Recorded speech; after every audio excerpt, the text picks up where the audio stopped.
नमस्कार, जय श्री राम, राधे राधे। कैसे हो मेरे सभी प्रिय विद्यार्थियों। आज मैं आपके लिए राजस्थान के भौतिक प्रदेश में आज टॉपिक करवाने जा रहा हूँ, वह है अरावली पर्वतमाला।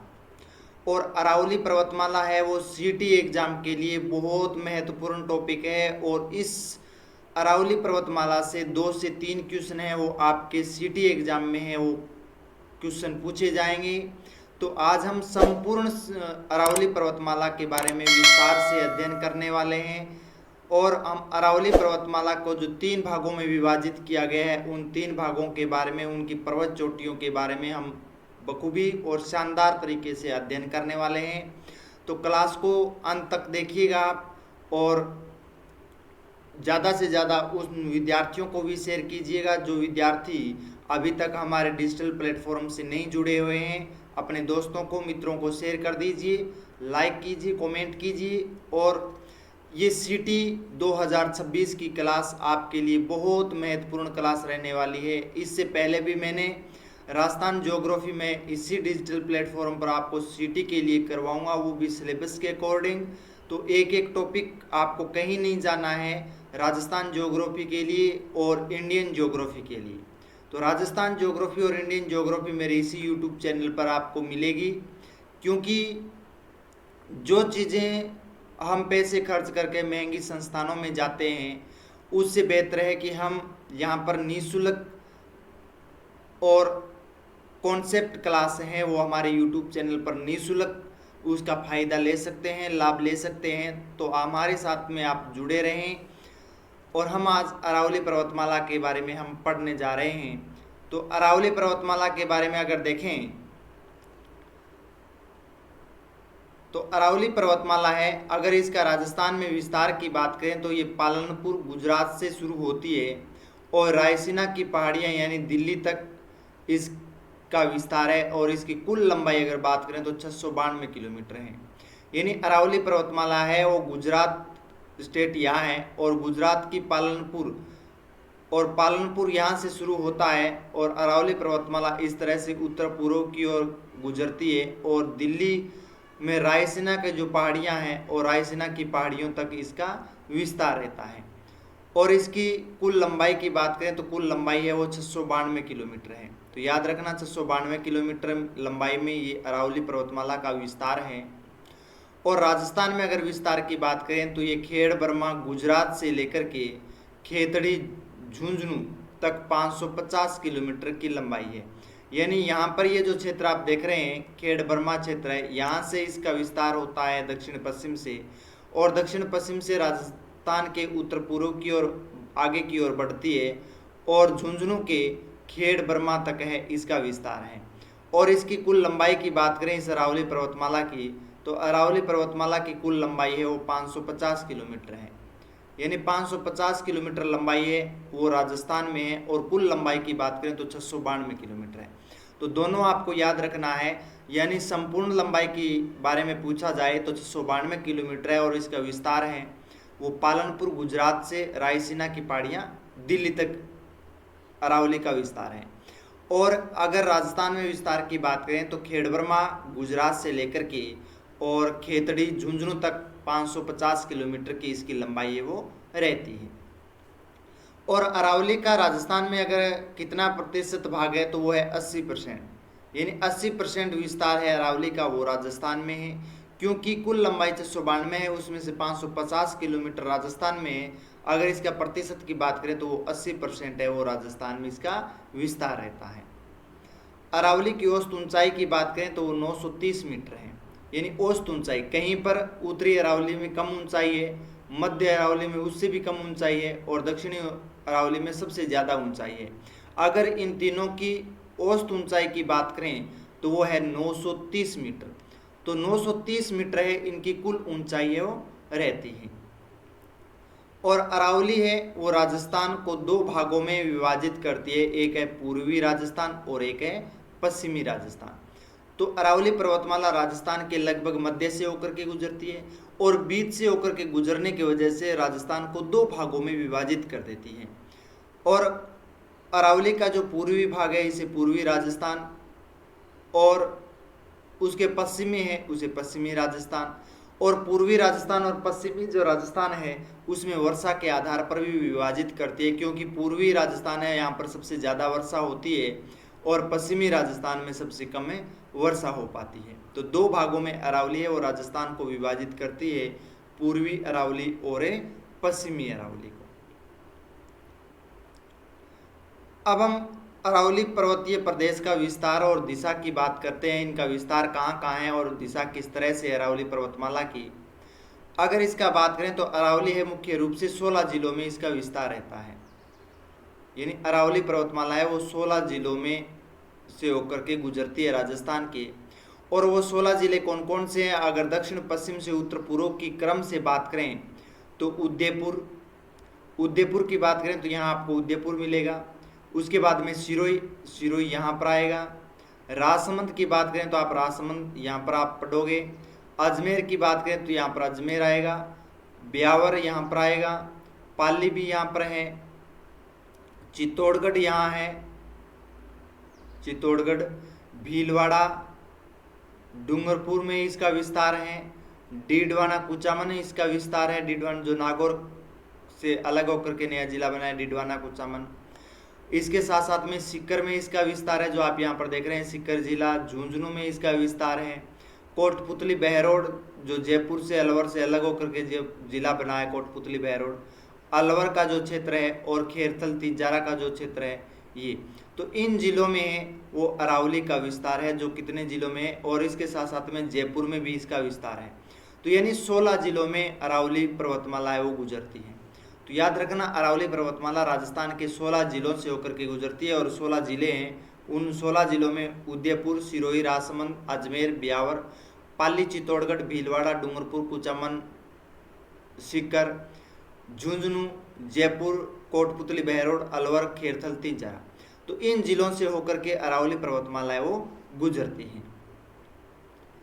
और राजस्थान में अरावली की दिशा की बात करें तो वो दक्षिण पश्चिम से उत्तर पूर्व की ओर है, लेकिन इसकी चौड़ाई उत्तर पूर्व से दक्षिण पश्चिम की ओर बढ़ जाती है। यानी अगर इसके विस्तार की बात करें, अरावली पर्वतमाला की दिशा की बात करें तो ये पर्वतमाला है वो इस तरह से दक्षिण पश्चिम से उत्तर पूर्व की ओर है, इसका विस्तार है इस तरह से। अगर इसकी चौड़ाई की बात करें किस ओर बढ़ती है तो उत्तर पूर्व से दक्षिण पश्चिम की ओर चौड़ाई है वो ज़्यादा बढ़ जाती है। तो याद रखना, इसकी चौड़ाई और ऊंचाई है वो उत्तर पूर्व से दक्षिण पश्चिम की ओर बढ़ती है। तो ये क्वेश्चन पूछा जाता है कि अरावली का विस्तार राजस्थान में किस ओर है, तो दक्षिण पश्चिम से उत्तर पूर्व की ओर है। ऊंचाई किस ओर बढ़ती जाती है, तो वो है उत्तर पूर्व से दक्षिण पश्चिम की ओर। अगर हम अरावली का सबसे ऊंचे पॉइंट की बात करें, ऊंचे पर्वत शिखर की बात करें तो वो है गुरु शिखर, जो सिरोही जिले में है। तो याद रखना, गुरु शिखर है वो सिरोही में, और सिरोही जिला यहाँ है दक्षिणी पश्चिमी राजस्थान में। और सिरोही जिले में सबसे ऊंची पर्वत चोटी है अरावली की, जिसका नाम है गुरु शिखर। और निम्नतम की बात करें तो निम्नतम पॉइंट है पुष्कर घाटी अजमेर, ये मध्य अरावली में स्थित है। अजमेर जिले में है पुष्कर घाटी और सबसे निम्नतम बिंदु है। अरावली का सर्वाधिक विस्तार की बात करें, किस जिले में सर्वाधिक विस्तार, तो वो है उदयपुर जिले में। और उदयपुर जिला है वो यहाँ है, और अरावली का सबसे ज़्यादा विस्तार है वो उदयपुर जिले में ही होता है। अरावली का मध्य भाग किस जिले में है, अजमेर जिले में है। तो याद रखना, सर्वाधिक विस्तार उदयपुर में है, सबसे कम विस्तार या मध्य अरावली का भाग किस जिले में है, तो वो है अजमेर जिले में। अरावली का न्यूनतम विस्तार अजमेर जिला। अरावली की सर्वाधिक ऊंचाई है वो किस जिले में है, तो वो है सिरोही जिले में। यानी अरावली का जहाँ पर सबसे ज़्यादा ऊंचाई पर कौन सा भाग है, तो सिरोही में, जो माउंट आबू सॉरी या गुरु शिखर हम पढ़ते हैं, तो सिरोही जिले में। और न्यूनतम बात करें ऊंचाई की, तो न्यूनतम ऊंचाई है वो है जयपुर में। तो न्यूनतम जयपुर में ऊंचाई रहती है और सर्वाधिक जो ऊंचाई रहती है अरावली की वो है सिरोही जिले में। और अरावली में सर्वाधिक जो वर्षा होती है वो दक्षिणी भाग में ही होती है। यानी ये जो दक्षिणी है, उदयपुर है, डूंगरपुर है, सिरोही है, राजसमंद है, भीलवाड़ा है, इन जिलों में सबसे ज़्यादा है वो वर्षा हो पाती है, क्योंकि यहाँ पर अरावली है वो सबसे ऊंचाई पर है। और यहाँ पर जो आर्द्र हवाएं हैं वो टकराती है, और टकराने के बाद में यहाँ पर वर्षा कर पाती है। तो ये आपके एग्जाम में पूछे जाने वाले महत्वपूर्ण क्वेश्चन है कि अरावली का सबसे ऊंचा विस्तार कौन सा है, तो वो है गुरु शिखर, किस जिले में है, सिरोही में है। न्यूनतम बिंदु कौन सा है? तो पुष्कर घाटी अजमेर में है। अरावली का सर्वाधिक विस्तार किस जिले में है? तो वह है उदयपुर में। अरावली का न्यूनतम विस्तार किस जिले में है? तो वह है अजमेर में। अरावली का मध्य भाग किस जिले में है? तो वह है अजमेर में। अरावली की न्यूनतम ऊंचाई किस जिले में है? जयपुर में। और उच्चतम ऊंचाई किस जिले में है? तो वह है सिरोही में। और अरावली सर्वाधिक वर्षा है किस भाग में होती है? तो वह दक्षिणी भाग में वर्षा होती है। तो ये इस तरह के क्वेश्चन हैं, वो महत्वपूर्ण है और ये क्वेश्चन आपको पूछे जाते हैं अरावली से संबंधित। अब हम नेक्स्ट चलते हैं, अरावली के उपनाम और उत्पत्ति के बारे में हम पढ़ते हैं। अगर अरावली के उपनाम की बात करें, किस किस उपनाम से जाना जाता है, तो इसे विष्णु पुराण और विष्णु पुराण में इसे परिपत्र के नाम से जाना जाता है। तो अरावली को विष्णु पुराण में परिपत्र के नाम से है वो पुकारा जाता था। और भौगोलिक भाषा में अगर बात करें, अरावली को है भौगोलिक भाषा में मेरू के नाम से जाना जाता है। तो ये क्वेश्चन पीछे पूछा भी गया है, अरावली को भौगोलिक दृष्टि से किस नाम से जाना जाता है? तो मेरू के नाम से जाना जाता है। उदयपुर की अगर बात करें तो उदयपुर में जो अरावली है वो आड़ावट्टा के नाम से जाना जाती है। आड़ावट्टा, तो आड़ावट्टा के नाम से अरावली को उदयपुर जिले में इसका नाम है आड़ावट्टा के नाम से। और बूंदी में अगर बात करें, बूंदी में किस नाम से जानी जाती है? तो अड़ावली के नाम से जानी जाती है। यानी अरावली है उसको बूंदी में अड़ावली के नाम से जाना जाता है, उदयपुर में आड़ावट्टा के नाम से जाना जाता है। और भारत का अपलेशियन अरावली की तुलना है वो अमेरिका की जो पर्वत श्रृंखला है अपलेशियन पर्वत से है वो की गई है। तो भारत का अपलेशियन किसे कहते हैं? अरावली पर्वतमाला को कहते हैं, क्योंकि यूएसए का सबसे बड़ा जो पर्वत है वो अपलेशियन पर्वतमाला है। और अपलेशियन पर्वतमाला एक प्राचीन पर्वत श्रृंखला है, और प्राचीन पर्वत श्रृंखला होने की वजह से हमारे भारत में भी अरावली है वो एक प्राचीन पर्वत श्रृंखला है, तो उसकी तुलना है वो अपलेशियन पर्वत से की गई है। इसलिए भारत का अपलेशियन है वो अरावली को ही कहा जाता है। तो ये इसके उपनाम है विष्णु पुराण में परिपत्र के नाम से, भौगोलिक भाषा में इसे मेरू के नाम से, और उदयपुर में उसे आड़ावट्टा के नाम से जाना जाता है। वहीं बूंदी में इसे अरावली के नाम से जानी जाती है। और भारत का प्लेशियन किसे कहते? तो अरावली को ही कहा जाता है। अब हम पढ़ते हैं उत्पत्ति किस तरह से हुई है अरावली पर्वतमाला की उत्पत्ति के बारे में। तो अरावली की जो उत्पत्ति है वो प्री कैम्ब्रियन युग में हुई थी।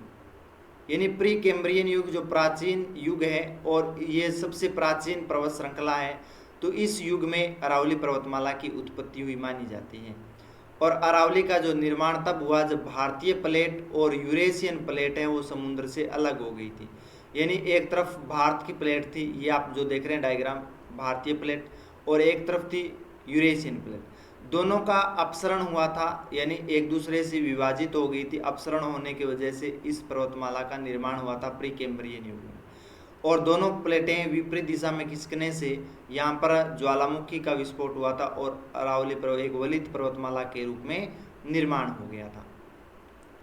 और राजस्थान की प्री कैम्ब्रियन चट्टानों का वर्णन है वो A.M. हेरोन यानी अलेक्जेंडर मैकलिन हेरोन ने किया था। तो राजस्थान में जो प्री कैम्ब्रियन चट्टानों का जो वर्णन है वो किसने किया था?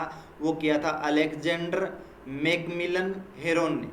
तो अलेक्जेंडर मैकमिलन हेरोन ने है सबसे पहले है वो इन चट्टानों का है वो वर्णन किया था। तो याद रखना, राजस्थान की प्री कैम्ब्रियन जो चट्टानें है इसका वर्णन किसने किया था? तो वह अलेक्जेंडर मैकमिलन हेरोन ने किया था।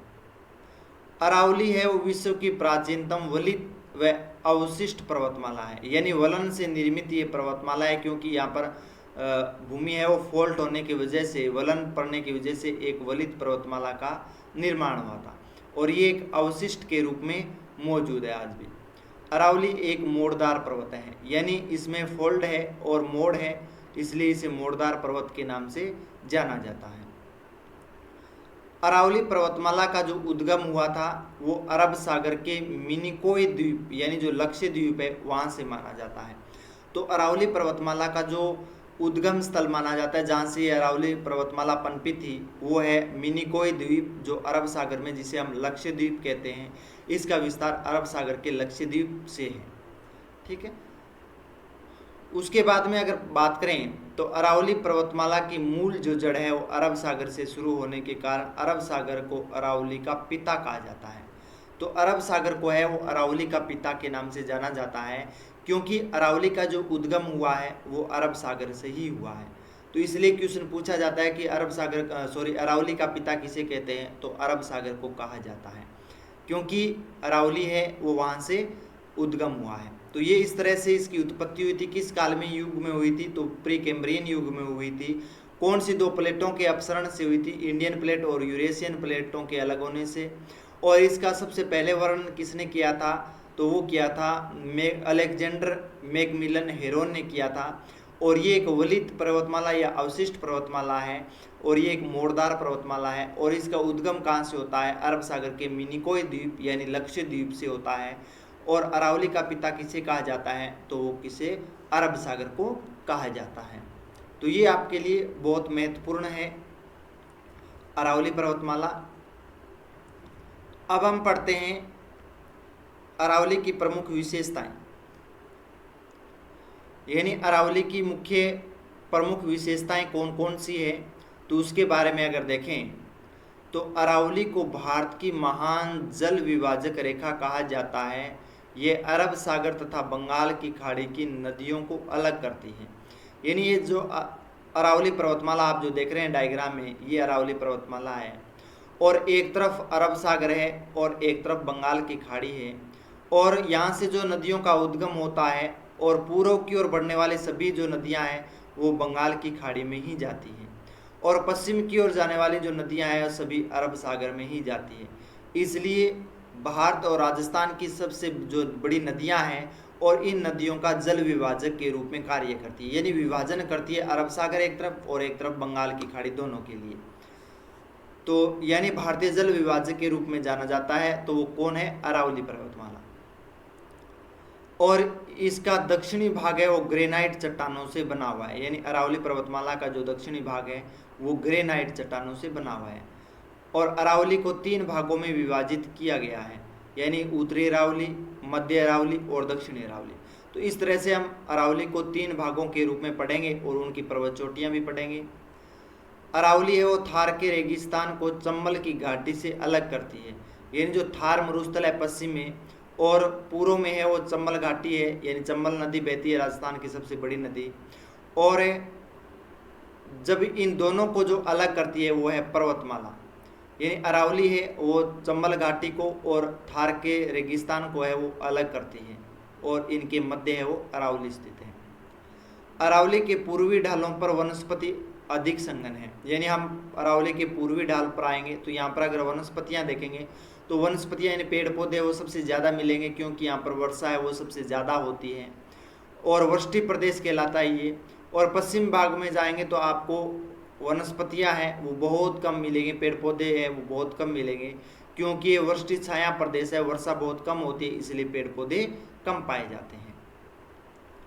और ये मरुस्थल के पूर्व में विस्तार को रोकती है, यानी ये मरुस्थल है और मरुस्थल को पूर्व की ओर जो विस्तार होता है उसको क्या कर लेती है, रोक लेती है। तो पूर्वी जो विस्तार होता है मरुस्थल का लगातार, जिसे हम मरुस्थल का मार्च के नाम से जाना जाता है, और मरुस्थल को लगातार आगे की ओर बढ़ना है वो रोक लेती है, कौन, अरावली पर्वतमाला। तो मरुस्थल जो भौतिक प्रदेश है वो मैंने संपूर्ण 2 क्लास में आपको करवाया गया है, तो वहाँ से आप क्लास को देख सकते हैं। मरुस्थलीय भौतिक प्रदेश के बारे में आप अपने नोट्स बना सकते हैं। इसके साथ साथ में सर्वाधिक नदियों का जो उद्गम होता है और सर्वाधिक संघन वनस्पति खनिजों की बहुतायत अरावली में पाई जाती है, यानी अरावली पर्वतमाला है वो सबसे ज़्यादा जो नदियां हैं वो सबसे ज़्यादा नदियों का उद्गम अरावली से ही होता है। और इसके साथ साथ में यहाँ पर संघन वनस्पतियाँ भी मिलेगी अरावली पर्वतमाला में, और यहाँ पर सबसे ज़्यादा खनिज भी अरावली में ही पाए जाते हैं। तो ये अरावली की विशेषताएँ हैं, यानी अरावली को भारत की महान जल विभाजक के रेखा के रूप में जाना जाता है और 2 भागों में विभाजित करती है। और अरावली है मुख्य रूप से 3 भाग है, उत्तरी अरावली, मध्य अरावली और दक्षिणी अरावली। चंबल घाटी और थार के मरुस्थल को अलग करने वाली पर्वत श्रृंखला कौन सी है, तो वो अरावली है। अरावली के पूर्वी ढालों पर वनस्पति अधिक पाई जाती है और पश्चिमी ढालों पर कम पाई जाती है। और मरुस्थल को आगे विस्तार को रोकने के लिए कौन सहायक है, तो वह है अरावली पर्वतमाला। तो ये अरावली की प्रमुख विशेषताएं हैं। अब हम चलते हैं इनके जो 3 भाग हैं उन 3 भागों में हम 1 नंबर पढ़ेंगे उत्तरी अरावली के बारे में।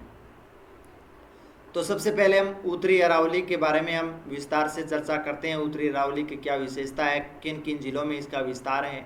अगर जिलों की बात करें अरावली का, तो अलवर में खेरथल, तिजारा, सीकर, झुंझुनू, जयपुर, दौसा, कोटपुतली, बहरोड। यानी जो अलवर जिला है, कोटपुतली बहरोड जिला है, खेरथल तिजारा है, सीकर है, जयपुर है, दौसा है, अलवर है, इन जिलों में अरावली का, और झुंझुनू है, इन जिलों में अरावली का विस्तार पाया जाता है, जिसे हम उत्तरी अरावली के नाम से जाना जाता है। अगर उत्तरी अरावली की चोटियों की बात करें, तो उत्तरी अरावली की सबसे ऊंची चोटी है रघुनाथगढ़ की पहाड़ी, और रघुनाथगढ़ चोटी है वो सीकर जिले में है, जिसकी ऊंचाई 1055 मीटर है। तो याद रखना उत्तरी अरावली की, ये क्वेश्चन भी पूछा जाता है, उत्तरी अरावली की सबसे ऊंची पर्वत चोटी कौन सी है, तो वो है रघुनाथगढ़ पर्वत चोटी। और रघुनाथगढ़ पर्वत चोटी है वो सीकर जिले में है, जिसकी ऊंचाई 1055 मीटर है। उसके बाद में 2 नंबर आता है मालखेत की पहाड़ियाँ, और मालखेत पहाड़ी वो भी सीकर जिले में, जिसकी ऊंचाई 52 मीटर है। तो दोनों पर्वत चोटी जो उत्तरी अरावली की सबसे ऊंची चोटी है वो सीकर जिले में है, रघुनाथगढ़ और मालखेत। एक ही रघुनाथगढ़ है 1055, मालखेत है 1052 मीटर। उसके बाद में आता है लोहारगल, और लोहारगल जो पर्वत चोटी है वो है झुंझुनू जिले में, जिसकी ऊंचाई 1051 मीटर है। उसके बाद में भोजगढ़ है, वो भी झुंझुनू जिले में 997 मीटर इसकी ऊंचाई रहती है। खो पर्वत चोटी है वो जयपुर में 920 मीटर ऊंचाई रहती है। भेराज है वो अलवर जिले में है 792 मीटर ऊंचाई है। बाबई है वो जयपुर में है 792 मीटर ऊंचाई है। बरवाड़ा की पर्वत चोटी है वो जयपुर में है 786 मीटर है। बबाई जो पर्वत चोटी है वो झुंझुनू में है। याद रखना बाबाई और बबाई 2 पर्वत चोटी है। बाबाई है वो जयपुर में है 792 मीटर, और बबाई है वो झुंझुनू में है 780 मीटर। बिलाली है वो है कोटपुतली बहरोड जिले में। तो ये न्यू जिला आया है, और न्यू जिला याद रखना मोस्ट इंपॉर्टेंट है, स्टार लगा सकते हो, क्वेश्चन पूछा जा सकता है न्यू जिले के बारे में। तो बिलाली पर्वत चोटी है कोटपुतली बहरोड जिले में है 775 मीटर इसकी ऊंचाई है। मनोरपुरा है वो जयपुर में है 747 मीटर है। बेराट की जो पहाड़ियाँ हैं वो कोटपुतली बहरोड में, इसके भी स्टार लगा सकते हो। ये कोटपुतली बहरोड किस जिले में पर्वत चोटी है, या बिलाली किस जिले में, तो कोटपुतली बहरोड जिले में, दोनों याद रखना, न्यू जिले आए हैं यहाँ पर। सिरावास पर्वत चोटी है वो अलवर जिले में है। भानगढ़ पर्वत चोटी है अलवर में है। जयगढ़ चोटी है वो जयपुर जिले में है। तो यानी उत्तरी अरावली की पर्वत चोटी है, सबसे ऊंची चोटी है रघुनाथगढ़, मालखेत, लोहारगल और भोजगढ़, और खो भेराज, यहाँ तक याद रख सकते हो। और 2 पर्वत चोटियाँ जो न्यू जिले में है, जिसका नाम है बिलाली कोटपुतली बहरोड में, और है बेराट कोटपुतली बहरोड में। तो पहले ये जयपुर में थी बेराट, अब कोटपुतली बहरोड जिले में आती है। तो याद रखना इनको पर्वत चोटियों के। तो ये उत्तरी अरावली की पर्वत चोटियाँ हैं। तो आप अपने नोटबुक में इसको नोट कर लीजिएगा बहुत शानदार तरीके से, और आपके याद भी रहेंगे ये पर्वत चोटियाँ, याद करने हैं। अब हम पढ़ते हैं मध्य अरावली। और मध्य अरावली का अगर विस्तार की बात करें कहाँ कहाँ है, तो सबसे पहले मध्य अरावली की दर्रे पढ़ लेते हैं मध्य अरावली के। तो दर्रे क्या होते हैं, पहाड़ों के मध्य जो तंग रास्ता होता है उसे दर्रा कहा जाता है। यानी जो पर्वत श्रृंखला है और पर्वत श्रृंखला के बीच से होकर के जो तंग रास्ता यानी संकड़ा रास्ता होता है, जिसे दर्रा, नाल या घाट के नाम से जाना जाता है। उसके बाद में अगर मध्य अरावली में बर दर्रे की बात करें, तो बर दर्रा है वो ब्यावर में है, और ब्यावर को बर से जोड़ता है। तो बर दर्रा है वो याद रखना ब्यावर में है, न्यू जिला है, तो इसके स्टार लगा सकते हो, बहुत महत्वपूर्ण है ये बर दर्रा। पखेरिया दर्रा है वो भी ब्यावर में है, और ब्यावर से मसूदा मार्ग है वो गुजरता है पखेरिया दर्रा। तो ये भी महत्वपूर्ण है, न्यू जिले में है, ब्यावर में। शिवपुरा घाट भी ब्यावर में है, मध्य अरावली में है शिवपुरा घाट। सूरा घाट भी ब्यावर में है। तो ये आपको चारों हैं वो स्टार लगाने हैं, बर दर्रा, पखेरिया दर्रा, शिवपुरा घाट और सूरा घाट दर्रा। तो ये चारों दर्रे हैं वो ब्यावर है जिले में, न्यू जिले में। गोरम घाट दर्रा है वो राजसमंद जिले में, और कामली घाट दर्रा है वो भी राजसमंद जिले में है। तो मध्य अरावली का विस्तार है वो इन जिलों में है। और गोरम घाट दर्रा, कामली घाट दर्रा राजसमंद जिले में, अन्य है वो ब्यावर जिले में है। और उत्तरी और मध्यवर्ती अरावली में सर्वाधिक अंतरालय विद्यमान पाया जाता है। अब इनकी पर्वत चोटियों की बात करें तो मध्य अरावली में एक है टोडगढ़ या गोरम घाट है पर्वत चोटी, और किस जिले में है तो वो है ब्यावर जिले में। तो ब्यावर जिले में है, इसकी ऊंचाई 934 मीटर इसकी ऊंचाई रहती है। तो टोडगढ़ गोरमजी जो चोटी है वो ब्यावर जिले में है, 934 मीटर इसकी ऊंचाई रहती है। तारागढ़ है तो वो पर्वत चोटी अजमेर में है और इसकी ऊंचाई 873 मीटर है। तो 873 मीटर इसकी ऊंचाई है तारागढ़ पर्वत चोटी अजमेर में है। नागपाड़ पर्वत चोटी है वो भी अजमेर में है, 795 मीटर है। तो तीनों पर्वत चोटी याद रखना मुख्य पर्वत चोटियाँ हैं। टोडगढ़ गोरमजी है ये मुख्य रूप से याद रखना है, ब्यावर जिले में है, 934 मीटर इसकी ऊंचाई है। तारागढ़ और नागपाड़ है वो दोनों अजमेर में है। तो ये थी मध्य अरावली की पर्वत चोटियों के बारे में आपको। अब हम पढ़ते हैं दक्षिणी अरावली की पर्वत चोटियाँ। और पश्चिमी अरावली की पर्वत चोटियों की अगर बात करें तो देवगढ़, राजसमंद, उदयपुर और सिरोही तक इसका विस्तार रहता है, यानी दक्षिणी अरावली पर्वतमाला। ये इसकी पर्वत चोटियाँ हैं वो सबसे ऊंची पर्वत चोटियाँ पाई जाती है। यहाँ पर गुरु शिखर है वो जो सिरोही में है, 1722 मीटर इसकी ऊंचाई है। शेर पर्वत चोटी है वो भी सिरोही में है, इसकी ऊंचाई 1597 मीटर है। दिलवाड़ा है वो भी सिरोही में है, 1442 मीटर इसकी ऊंचाई है। जरगा है उदयपुर में है, 1431 मीटर इसकी ऊंचाई है। अचलगढ़ है वो भी सिरोही में है, 1380 मीटर इसकी ऊंचाई है। कुंभलगढ़ है वो राजसमंद जिले में है, 1224 मीटर इसकी ऊंचाई है। धोनिया है उदयपुर में है, 1183 मीटर इसकी ऊंचाई है। तो ये पर्वत चोटियाँ हैं जो मुख्य रूप से इसकी ऊंचाई अधिक है और चौड़ाई भी अधिक है।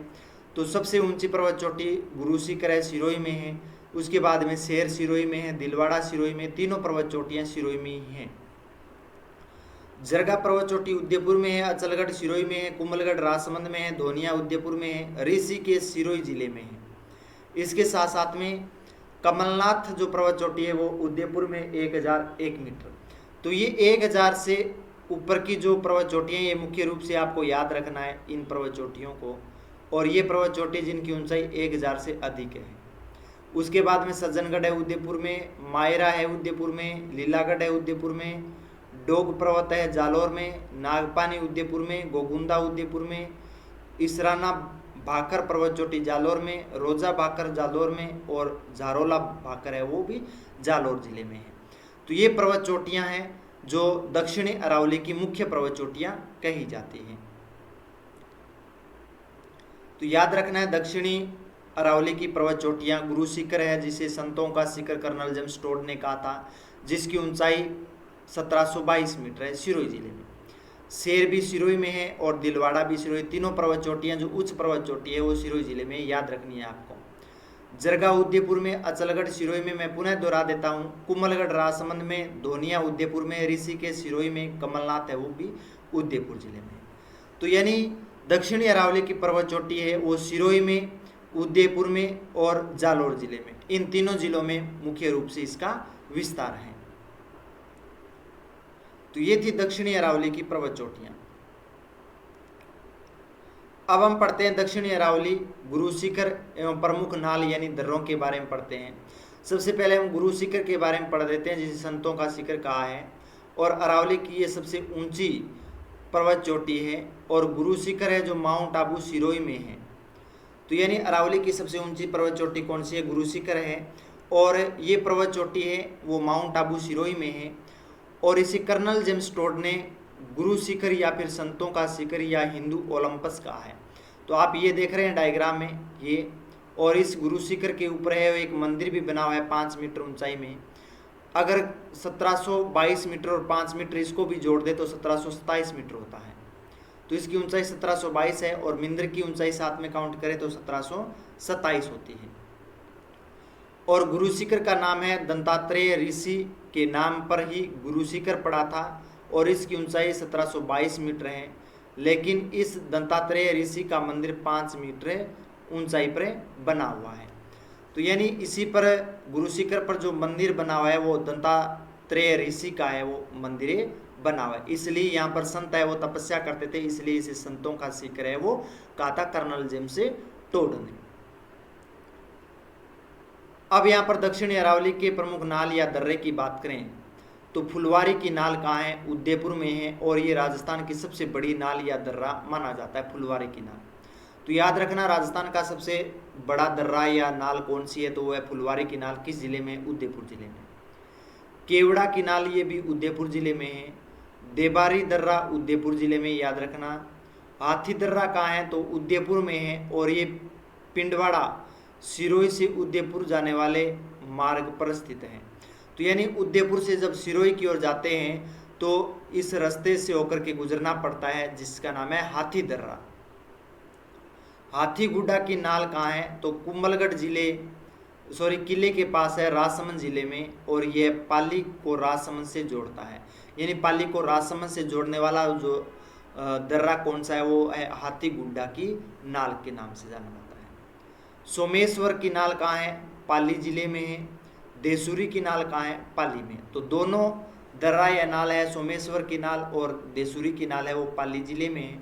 हाथीगुड्डा की नाल है वो राजसमंद को पाली से जोड़ती है। हाथी दर्रा है वो उदयपुर को सिरोही से जोड़ती है। देबारी उदयपुर में है, केवड़ा उदयपुर में है, फुलवारी की नाल भी उदयपुर में, जो राजस्थान की सबसे बड़ी नाल मानी जाती है। तो ये दक्षिणी अरावली के प्रमुख दर्रे और नाल या गुरु शिखर जो सबसे ऊंची पर्वत चोटी है उसके बारे में हमने अध्ययन किया। अब हम पढ़ते हैं अरावली पर्वतमाला की प्रमुख पहाड़ियों के बारे में, यानी मुख्य जो पहाड़ियाँ हैं, कौन कौन सी पहाड़ियाँ हैं। तो गिरवा क्या कहते हैं, अरावली पर्वतमाला में गिरवा है, और उदयपुर के चारों ओर तस्तरीनुमा जो पहाड़ियाँ हैं, यानी गोल आकृति में इस तरह से बनी हुई पहाड़ियाँ हैं, जिसे गिरवा के नाम से जाना जाता है। और ये उदयपुर के चारों ओर है। उदयपुर ही इसके मध्य में है और इसके चारों ओर पहाड़ियाँ का विस्तार है, इसलिए इसे गिरवा के नाम से जाना जाता है। भाखर की पहाड़ियाँ, सिरोही जिले में तीव्र ढाल वाली पहाड़ियाँ हैं, जिसे भाखर के नाम से जाना जाता है। यानी सिरोही जिले में इस तरह की पहाड़ियाँ पाई जाती है जिनका ढाल है वो अति तीव्र है, और ये तीव्र निमा जो पहाड़ियाँ हैं सिरोही जिले में, जिसे भाखर के नाम से जाना जाता है। दशहरों के किसे कहते हैं, तो उदयपुर में जरगा व रागा की पहाड़ियाँ जो वर्ष भर हरी भरी रहती है, दशहरों के नाम से जानी जाती हैं। यानी उदयपुर जिले में जो इस तरह की जरगा की पहाड़ियाँ हैं और रागा की जो पहाड़ियाँ जो वर्ष भर हरी भरी रहती है, यानी यहाँ पर वनस्पतियाँ, पेड़ पौधे और घासें पाई जाती है, इसलिए इसे दशहरों के नाम से जानी जाती है।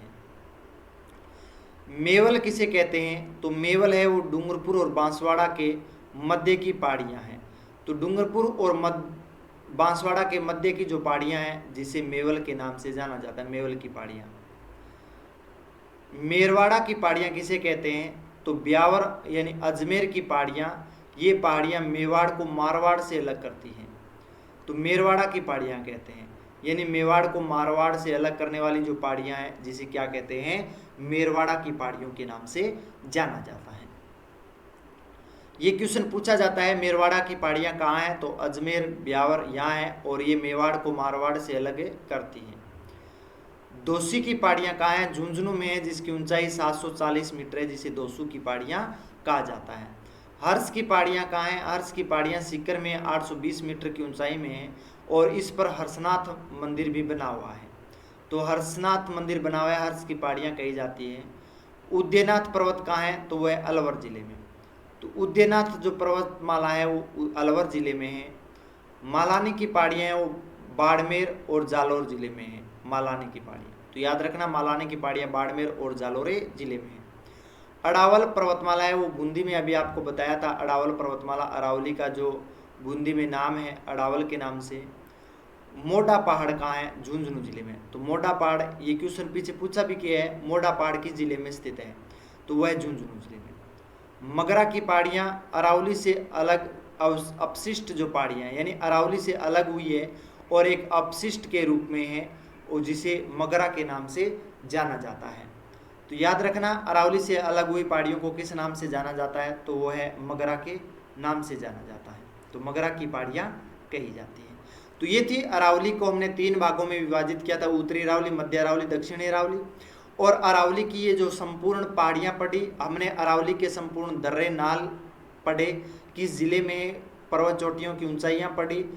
तो हमने संपूर्ण अध्ययन है और अरावली पर्वतमाला के बारे में आपको करवाया है। तो इन सभी क्लास को है वो अंत तक आपने देखा है, इन सभी के लिए आपको तहे दिल से धन्यवाद। आप ज़्यादा से ज़्यादा इस अरावली पर्वतमाला को शेयर कीजिएगा, लाइक कमेंट कीजिएगा।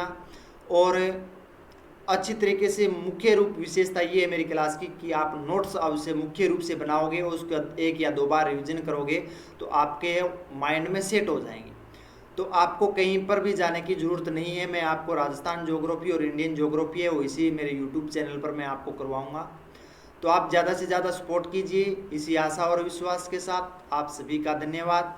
जय हिंद, जय भारत, बहुत बहुत धन्यवाद।